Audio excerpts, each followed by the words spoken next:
Guys, today we're taking a look at an absolutely awesome RTA comp. This guy is using Ursha, the Fire Warbear, with Nyx in a tryhard. This is not even Special League anymore. He's doing tryhard, regular season 18, and he's climbing with Nyx and Ursha, the Fire Warbear. This is a unit that I have loved for so long. I have this built on a few different accounts, including Free to Win, the series where we only use 2 or 3 star monsters. You guys tired of me saying that, but we were using him for TOA.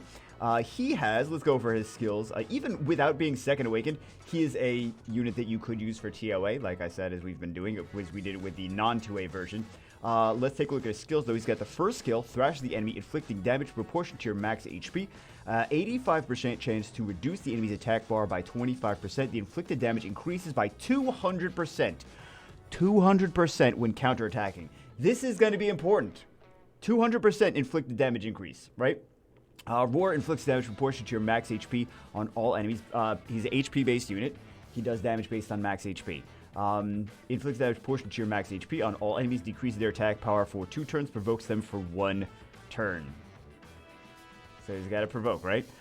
Then we have Counter Blow. Provokes all enemies. Another AoE provoke. 70% chance and counterattacks every time you receive damage for 3 turns. And harmful effect rate goes up to 100% provoke chance with a counter, and every time he counters, big fat damage based on his HP. So this guy is using him with Nyx. You guys know what Nyx... Let's take a brief look at Nyx passive so you guys understand the combination that's going on here. Decreases chance of the allies being granted with harmful effects by 30%. Increases duration of the harmful effects that the allies, excluding those that are under inability effects, grant on the enemies for 1 turn with the power of a piercing gaze. I don't know why that last part is relevant, but he will turn those 1-turn provokes into a 2-turn provoke, and it's pretty nasty, right? And then he's got the Resistance Leader skill comboed with his passive, and then he's got this, strips a beneficial effect and increases cooldown. This is kind of a newer buff to Nyx if you guys are coming back to the game from being gone for a while. That's a newer thing that Nyx does. But anyway, let's take a look at some matches. Let's see how OP this combination is. First 2 picks, Lulu and Nyx. He also picks a Tianlang in there. The Tianlang is not necessarily even a unit that he uses all the time or anything. The big combo here is the Ursha and the Nyx. So opponent's going for a fairly fast control cleave. The fast part is not really too relevant now that the Leo is on the battlefield. But yeah, they both banned out the sustain. So of course you see like the 2 LD5s get picked, and then the one that gets banned is the Lulu. The Lulu is just there for the sustain. This is the real combo here, is this AoE 2-turn provoke. Does a decent amount of damage on that Ciara. Artmaster is going to come take our revenge hit now. Does quite a decent amount, no defense break or anything. Quite a decent amount on that Artmaster, and he knew at that point, he was like, this Ursha is going to do a lot more damage. Like, the opponent was thinking at that point, he's like, that Ursha is going to do a lot more damage than I really realized he was going to do with that AoE provoke. I wasn't able to stop him from doing that, and now he's going to take all this 200% extra counterattack. This is a fairly short match. Let's see some longer ones. This is just a disgusting comp. This guy's actually, his opponent is actually a G3 player, because I had him on my favorites list for a while. Bans the Leo, right? Bans the Leo, although the Nyx just being on the field, right? The Nyx with that super resistance passive actually is not doing too much of anything. So he's going to get controlled a decent amount, and then eventually the Ursha is going to come back. So that was, in 2 ways, this Fire Artmaster was nerfed. Now, he's got the decreased scroll time, which we're kind of seeing here, right? And the Leo was banned, so Leo was a counter to the Artmaster as well. So the Ursha was not in that scroll for as long as he normally would have been. Also, the speed buff on the opponent team with the Fire Artmaster. Look at that, 2-turn AoE provoke now with the immunity. So the speed buff on the Fire Artmaster was another thing that was helping, because the scroll time is based on the Artmaster's speed. So that was actually helping on things being in there, being in that scroll longer. It's just that speed buff. So he kind of got both of those nerfs that the Fire Artmaster got were nerfs to his scroll time. There's no way he can... Every time they hit him now, since he's got the immunity, he's not going to take any stuns or anything. So anytime they hit him now is just absolutely going to get destroyed. And this guy that he's fighting against, again, this guy is a G3 player, as you saw from the picks being crazy OP LD stuff. As usual, he's actually a G3 player. This is just the start of season, so you see people at like C3 now, but these guys are actually higher than this. It's just crazy to see a comp with like two stars, and they're just absolutely destroying like some OP comps from like super high level players. Next match, there's a lot of LD5s flowing both ways here, both ways. So 3 LD5s on one team, 3 LD5s on the other team, 2 LD5s get banned out for me.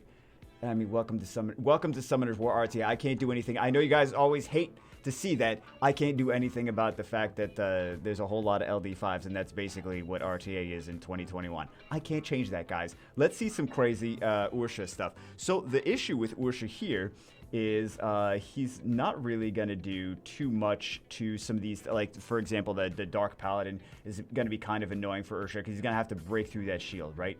And then the Kinky, let's see how nasty this Kinky, but the Lulu with that immunity.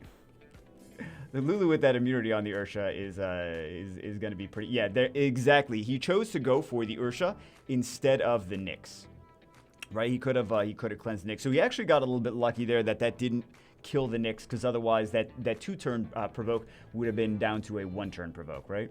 So yeah, let's see how much of an issue this Ursha is going to have going through that Paladin shield, right? Because these are just OP units by themselves. Like, they could just both of these units can just solo. So let's actually see how much nastiness they're going to be able to do. I mean, at this point, the demon might have a nice showing here, right? He's got the provoke, he's got the stunts. Let's see. Just not going for the Paladin at all at this point, and then opponent's going for the Nyx, just trying to take that Nyx out as much as possible. So let's see.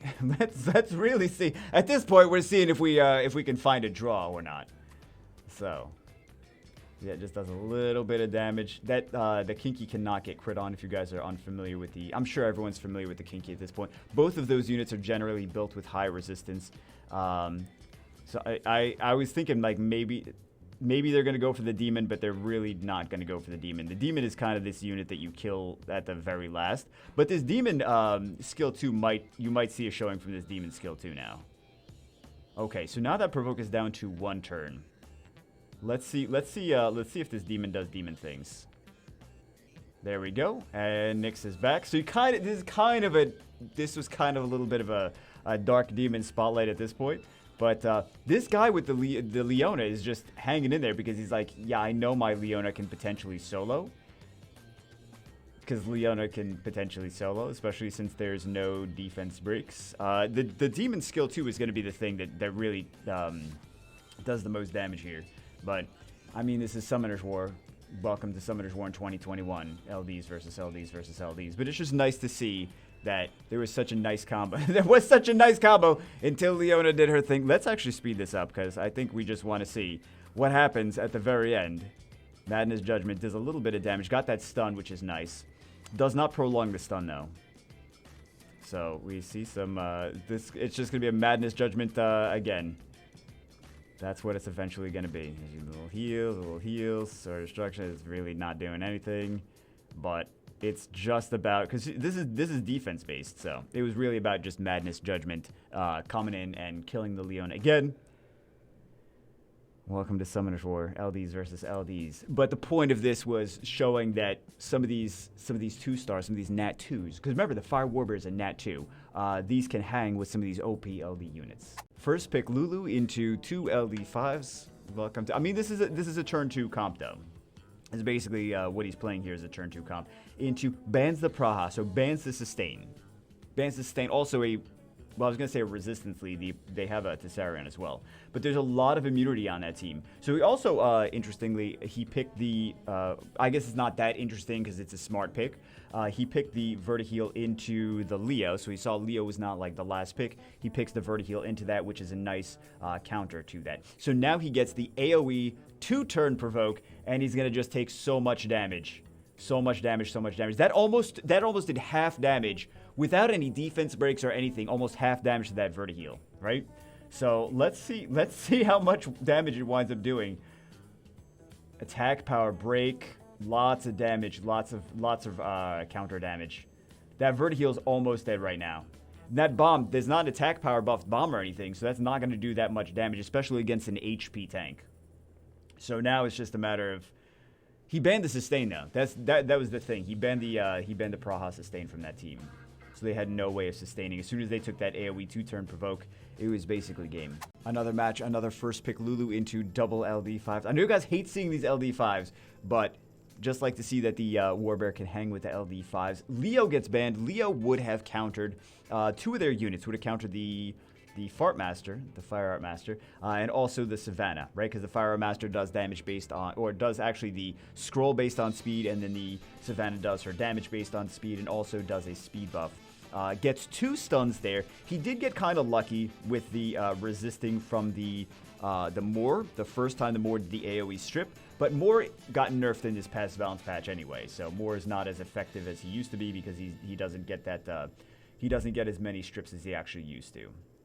So then he just gets the combo of the 2-turn AoE provoke, and that's almost GG at this point. Lulu's just going to come in, she's going to cleanse everything, and there's really not too much he can do. He finally gets all these provokes off, but 2 units on the enemy team are down. So 2 units are down, Lulu gets her cleanse, and then that's GG. He's gonna really like 2v4 with the Fire Bison and the Moor.